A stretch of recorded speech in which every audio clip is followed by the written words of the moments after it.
£10 a weed in our chariot. And yes, a straight from west we a carry that. And when it's sealed up tight, you can't smell that. And yes, a straight down a town we a sell that. Overseas, no boy a try send that. As them get a visa, them get deport and send back. Oh gosh, a long time them a lock up natty dreadlock. Them no want to legalize the herb, time for end. Well, you see, music was always a hobby for me because it was always in the background. You know, it was always something where you'd always wake up to daddy playing guitar or mommy singing and rehearsing, and them spending late night studio in here in this same place, rehearsing for shows like in Spain and stuff. So it was always there in the background, but football was really my first love. I never really want business with no music. It was football at the time, you know.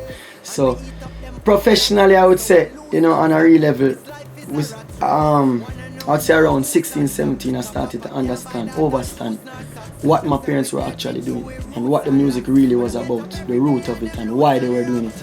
And I saw me start to, this is a serious thing, it's a weapon. And this now the hobby become a passion, and then the passion become a profession, and then now I'm a lifestyle, you know, this is all I do now, so yeah. One of my first songs that I recorded professionally, I was like around 5 years old, 6 years old. It was on my mom's children's album, Save the World. And it was a song about mixing colors and stuff, you know. And then when I really started to get the drive from within me and me start to push out my works, I would say probably around 16, 15, started to be started writing lyrics? No, we've been writing lyrics from the get-go. As I said, it was a hobby. But really like seeing, yeah, and saying, yo, you know what, this music is not just for me anymore. I used to just do music for me, nobody else. I used to just do it for me and my brethren them. Now we are doing music for a large majority of people, as wide as we can get, even to the dog them, in order to go them. We were always around the root of reggae with my parents, and you know, also being in the environment of Jamaica, you're around a lot of reggae and a lot of people who are reggae fanatics, you know. So reggae was always a root, but then moving to Africa now, it opened a next side within me now where I say, yo, this world vast. It's bigger than just Jamaica. I used to just think the world was Jamaica, you know. You're moving out and hearing so much different genres of music, like bongo flavor they play a lot in Tanzania, all the West African rhythms that they have. And then now moving to America now, because I stayed in California for 3 years doing the school in there, and I was exposed to the hip hop side of things now.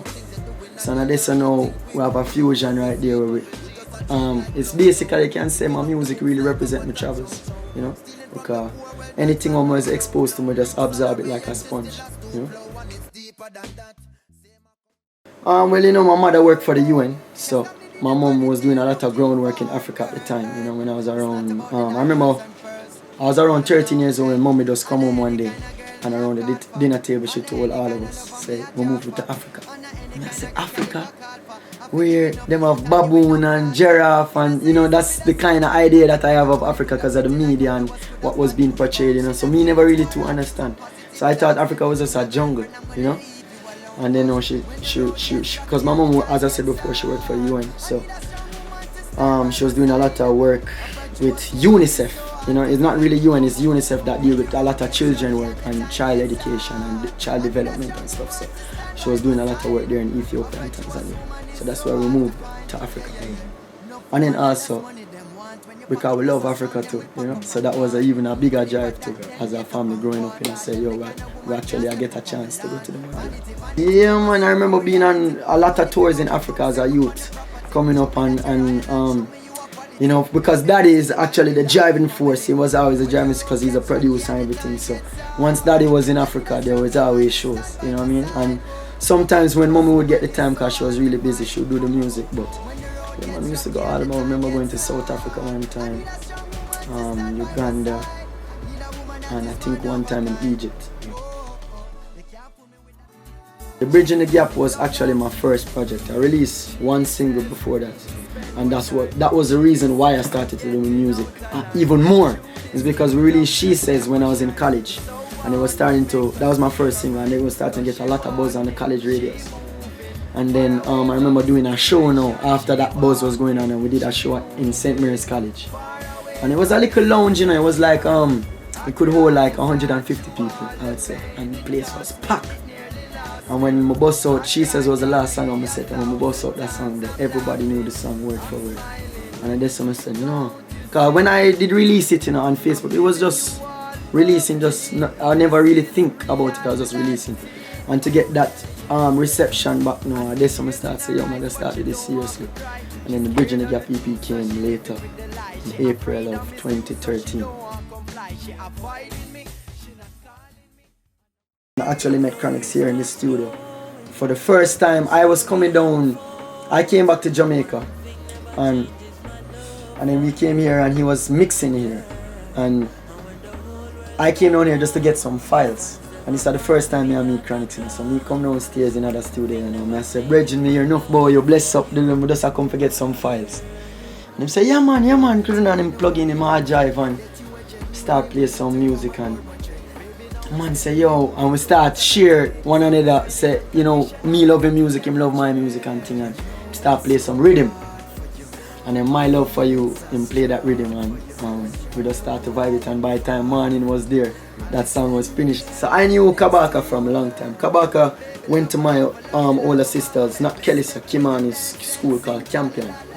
And them time there, Kabaka was doing a lot of rapping, you know what I mean? Kabaka is a bad rapper, And he was doing a lot of rapping at the time, and I used to look up to them man, because them man was much older than me. I think Kabaka is like 27, 28 now, so imagine me at 15, 16, I look up to them man and I say, yo, them man are rap and thing, and then when both of us, he started to DJ some more, and I just know me and Chronixx did have the rhythm made for Darkness, and no song was on it. No, the chorus was on it, sorry. And we did have it sit down for like a whole year.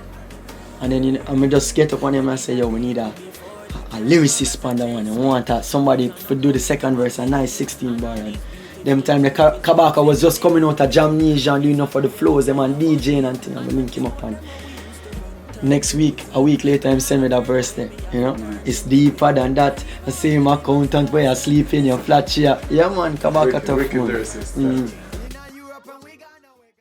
I think in this world, as we can see, everything have cycles. So just like how the sun go down at night and the moon comes up, and everything have a cycle, you know what I mean? And I think it's the same thing happen with music too. So there's always a revival or a revival. I wouldn't even call it revival, it's just another upsurge of new kind of music, you know what I mean? So I feel like reggae was always alive and well, because as I said, they call in these names. From I was growing up, I was hearing Sizzla and Capleton and Phantom Moja and Jack Cure and all these big artists. Reggae was always alive to me. Plus when I go to California and them places there, reggae is like a crazy thing over there, So reggae is just a cyclone, it's just a new wave of consciousness, a new consciousness. Yeah. That's all. It's now cool to hear something about Africa.